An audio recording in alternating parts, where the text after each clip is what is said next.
এই দৃশ্য জেরুজালেমের, যেখানে আল আকসা মসজিদে নামাজ পড়ার জন্য মারাত্মক ভিড় দেখতে পাওয়া যায়। মানুষজন বাধ্য হয়ে রাস্তাতেই নামাজ পড়ে। এর দরুন বিশাল প্রতিরক্ষা বাহিনী ওখানে উপস্থিত থাকে। এই দৃশ্যে আপনারা দেখতে পারেন যে কিভাবে মানুষজন যারা আল আকসা মসজিদে নামাজ পড়তে এসেছিল তারা রাস্তাতেই নামাজ পড়ছে।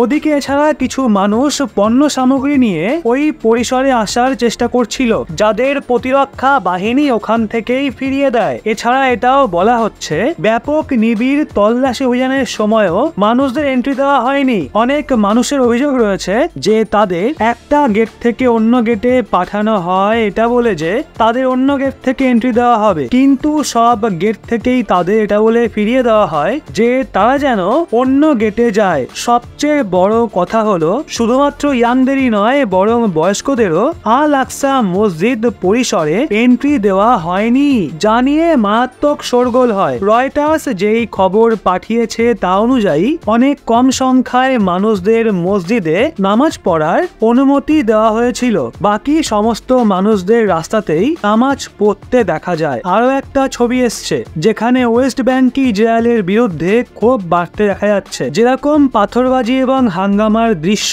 সামনে এসছে তা থেকে এটা আন্দাজ করা যায় আগামী দিনে গাজার পর ওয়েস্ট ব্যাংক এলাকাতেও ইসরায়েলের সেনা কোনো বড় কার্যকলাপ করতে পারে, কারণ যে ধরনের পাথরবাজি এবং শোরগোলের দৃশ্য সামনে আসছে তা ইসরায়েলি প্রতিরক্ষা বাহিনীর জন্য চিন্তার বিষয়। ফুটেজে আপনারা দেখতে পারেন যে কিভাবে হামাসের সমর্থক ইসরায়েলি সুরক্ষা বাহিনীর ওপর পাথরবাজি করছে, আর এগুলো ঘন্টার পর ঘন্টা ধরে রাস্তায় চলতে থাকে। এরপর প্রতিরক্ষা বাহিনী যখন পদক্ষেপ নেয় তখন অনেক হামাস সমর্থক এই হামলায় আহত হয়। তাদের হাতে হামাসের ঝান্ডাও দেখতে পাওয়া যায়। 7ই অক্টোবর ইসরায়েলে হওয়া হামাসের জঙ্গি হামলায় প্রায় 1400-র বেশি নাগরিকের মারা যাওয়ার খবর শোনা যাচ্ছে। ওদিকে গাজার স্বাস্থ্য মন্ত্রণালয় বলছে এখনো পর্যন্ত ইসরায়েলি হামলায় 7000-এর বেশি মানুষের মৃত্যু হয়েছে। বিগত 3 সপ্তাহ ধরে জারি এই সংঘর্ষ কবে শেষ হবে তার কোনো উত্তর নেই, যদিও এই বিষয়টার আন্দাজ অবশ্যই করা হচ্ছে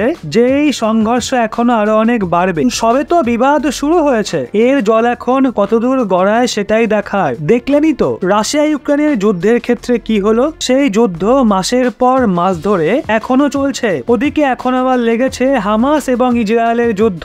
এখন কে জানে এই যুদ্ধের রেশ আবার কতদিন চলে। কি মনে হয় আপনাদের বন্ধুরা? নিচে কমেন্টে অবশ্যই জানান।